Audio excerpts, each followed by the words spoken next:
గుంటూరులో భారతీయ జనతా పార్టీ రాష్ట్ర ముఖ్య అధికార ప్రతినిధి వల్లూరి జయప్రకాష్ నారాయణ మీడియాతో మాట్లాడుతూ దేశంలో 12 సంవత్సరాలుగా కొనసాగుతున్న జాతీయ ప్రజాస్వామ్య కూటమి పాలన ప్రజా సంక్షేమాన్ని ప్రధాన లక్ష్యంగా పెట్టుకొని పనిచేసిందని అన్నారు.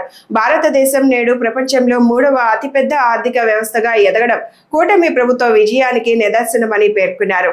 కేంద్ర ప్రభుత్వం అమలు చేసిన పలు సంక్షేమ పథకాలు పేదల జీవితాల్లో మార్పు తీసుకొచ్చాయని, దళితులు అడుగు బలహీన వర్గాల అభ్యున్నతికి దోహదపడ్డాయని తెలిపారు.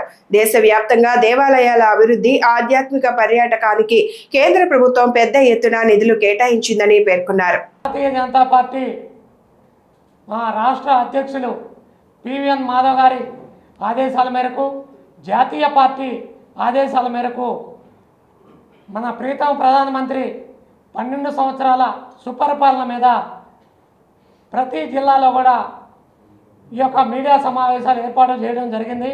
దానిలో భాగంగా ఈరోజు గుంటూరులో ఈ యొక్క మీడియా సమావేశానికి ఇచ్చేసినటువంటి మీడియా మిత్రులకు, ముఖ్యంగా ఈ మీడియా సమావేశానికి ఈరోజు ముఖ్య అతిథులుగా ఇచ్చేసినటువంటి రాష్ట్ర ముఖ్య అధికార ప్రతినిధి వల్లూరి జయప్రకాష్ గారికి, అలాగే మా జాతీయ స్పైసెస్ బోర్డ్ డైరెక్టర్ అయినటువంటి కొత్తూరు వెంకట సుబ్బారావు గారికి, అలాగే బీజేపీ సీనియర్ నాయకురాలు శ్రీమతి ఎడ్లపాటి స్వరూపారాయణ గారికి, అలాగే బ్రాహ్మణ కార్పొరేషన్ డైరెక్టర్ వెలగలేటి గంగాధర్ గారికి ప్రత్యేకంగా ధన్యవాదాలు.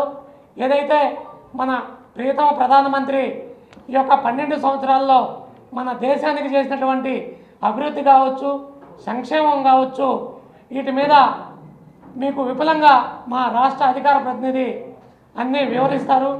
అలాగే మన రాష్ట్రంలో ఎన్డీఏ ప్రభుత్వం ఏ విధంగా ప్రజల్లోకి ముందుకెళ్తుంది, సంక్షేమాన్ని ఒక చేత్తో, అభివృద్ధిని ఒక చేత్తో తీసుకెళ్తూ ప్రజలకు ఎంతో మంచి పనులు చేస్తూ, మంచి కార్యక్రమాలు చేస్తూ ఈ యొక్క రాష్ట్రంలో కూడా ఎన్డీఏ ప్రభుత్వం నడుస్తుంది.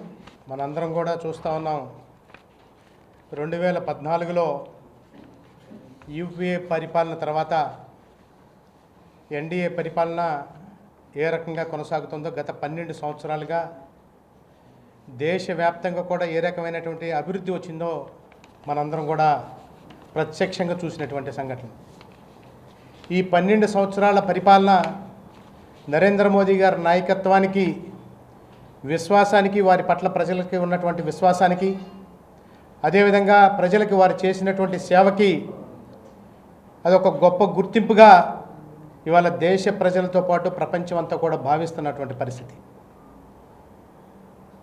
2014 కంటే ముందు భారతదేశం అంటే ఒక చులకన భావంతో ప్రజలందరికీ కూడా ఈ దేశంలో ఉన్నారు అంటే ఈ దేశంలో ఉద్యోగాల కల్పన కానివ్వండి, రైతులకు సంబంధించినటువంటి సంక్షేమాలు కానివ్వండి, అదేవిధంగా మహిళల ఆత్మగౌరవానికి సంబంధించిన అంశాలు కానివ్వండి, యువకులకు సంబంధించినటువంటి విషయాలు కానివ్వండి, ఏవి కూడా పట్టించుకున్నటువంటి పరిస్థితి నుంచి ఇవాళ 4 ప్రధానమైనటువంటి అంశాలని తీసుకొని నరేంద్ర మోదీ గారి యొక్క సుపరిపాలన ఏ రకంగా సాగుతూ ఉందో మనందరం కూడా గమనిస్తూ ఉన్నాం. 2014 నాటికి ప్రపంచంలో భారతదేశ యొక్క ఆర్థిక వ్యవస్థ 11వ స్థానంలో ఉంటే ఇవాళ 2026 నాటికి 2025 నాటికే మనం 4వ స్థానానికి చేరాం. రాబోయేటటువంటి మరి కొద్ది రోజుల్లో మనం 3వ అతిపెద్ద ఆర్థిక వ్యవస్థగా రూపాంతరం చెందేటటువంటి పరిస్థితి మనం